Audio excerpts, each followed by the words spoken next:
জুলাই গণঅভ্যুত্থানের ৬ মাস পূর্ণ হলো আজ।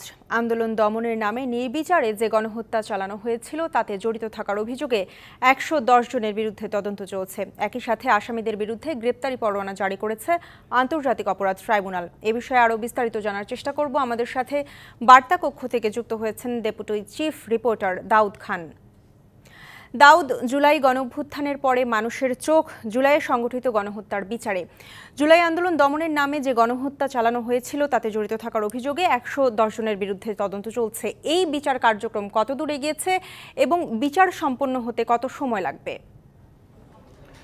দেখুন, জুলাই গণঅভ্যুত্থানে যেহেতু ৬ মাস পূর্ণ হলো, এই ৬ মাসে কিন্তু মানুষের মধ্যে নানা প্রাপ্তি অপ্রাপ্তির হিসাব রয়েছে। বিশেষ করে মানবাধিকার থেকে শুরু করে জুলাই গণঅভ্যুত্থানে যে হত্যাযজ্ঞ সংগঠিত হয়েছিল তার বিচার কাজ, এবং একই সাথে আমরা আইনশৃঙ্খলা রক্ষাকারী বাহিনীর ভূমিকা এবং সেই সাথে আইনশৃঙ্খলা রক্ষাকারী পরিস্থিতি এবং একই সাথে গণমাধ্যমের স্বাধীনতা, নানা বিষয় নিয়ে কিন্তু হিসাব নিকাশ রয়েছে। তবে সবচেয়ে গুরুত্বপূর্ণ যে বিষয়টি রয়েছে, বিশেষ করে যারা এই জুলাই গণঅভ্যুত্থানে যারা আহত হয়েছেন কিংবা নিহত হয়েছেন তাদের পরিবার যারা সদস্যরা রয়েছেন এবং যারা অংশগ্রহণ করেছিলেন অর্থাৎ বৈষম্যবিরোধী ছাত্র আন্দোলন, তাদের পক্ষ থেকে কিন্তু বারবারই বিচারের কথাটি তুলে ধরা হচ্ছে। যত কবে নাগাদ এই বিচার কাজ সম্পূর্ণ হবে কিংবা বিচার ব্যবস্থা নিয়েও কিন্তু এক ধরনের প্রশ্নের সম্মুখীন হতে হচ্ছে।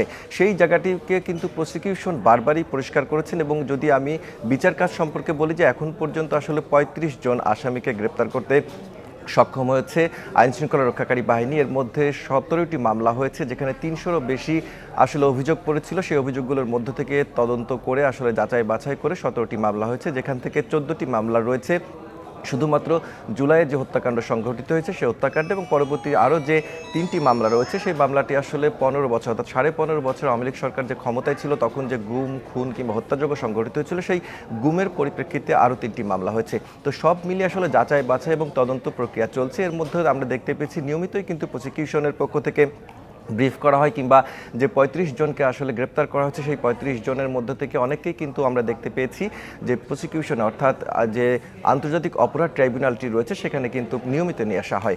অর্থাৎ আন্তর্জাতিক অপরাধ ট্রাইব্যুনাল পুনর্গঠনের পর থেকে আসলে এই বিষয়ে জোরে সোরে কাজ করছে এবং প্রসিকিউশনের পক্ষ থেকে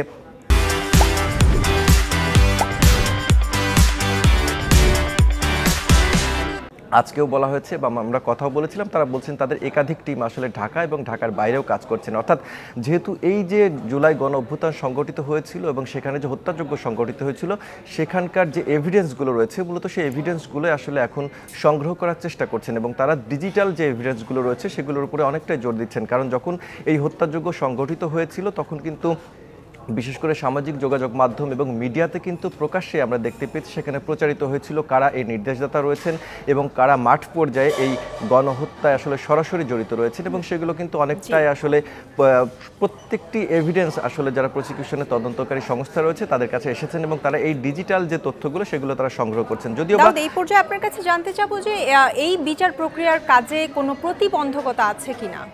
যে আসলে এত বড় একটি হত্যাযজ্ঞ যেহেতু সংগঠিত হয়েছিল সেখানে নানা ধরনের প্রতিবন্ধকতা থেকে থাকে। সবচেয়ে বড় যে প্রতিবন্ধকতার কথাটি বলা হয়েছে সেটি হচ্ছে সাক্ষীদের আসলে সাক্ষ্য গ্রহণ নেওয়া। অর্থাৎ বেশিরভাগ সাক্ষী যারা দিবেন তারা কিন্তু এক ধরনের ভয়ের মধ্যে থাকেন। প্রসিকিউশনের পক্ষ থেকে আজকেও কিন্তু বলা হয়েছে নিম্ন আদালত থেকে যারা জামিন পেয়ে আসছেন অর্থাৎ যারা অভিযুক্ত ছিলেন তারা যারা জামিন পাচ্ছেন তারা কিন্তু যারা সাক্ষী হবেন তাদেরকে নানা ধরনের ভয়ভীতি দেখাতে থাকেন, যে কারণে কিন্তু এক ধরনের বড় প্রতিবন্ধকতা সৃষ্টি হয়ে থাকে। এর আগেও আমরা যখন যুদ্ধাপরাধীদের বিচারের ক্ষেত্রে দেখছিলাম তখনও কিন্তু সাক্ষী যারা ছিলেন তারা কিন্তু আসলে এই আন্তর্জাতিক অপরাধ ট্রাইব্যুনালে এসে সাক্ষী দিতে ভয় পেতেন। সুতরাং এই জায়গাটিতেও কিন্তু আমরা দেখতে পেয়েছি একই আশঙ্কা করা হচ্ছে। যদি সাক্ষীরা নিয়মিত সাক্ষী দেন তাহলে আসলে সেই প্রতিবন্ধকতা থাকবে না। যেহেতু একটি বড় ঘটনা সুতরাং এই মামলাগুলোর ক্ষেত্রে তদন্তকারী সংস্থার তদন্ত প্রতিবেদনটি গুছিয়ে নিতে কিছুটা সময় লাগে, যে ক্ষেত্রে আপনি হয়তো প্রতিবেদনটিতেও দেখেছেন একজন প্রসিকিউটর তিনি কিন্তু বলেছেন যে তড়িঘড়ি করে আসলে এত বড় গণহত্যার যে তদন্ত প্রতিবেদন সেটি জমা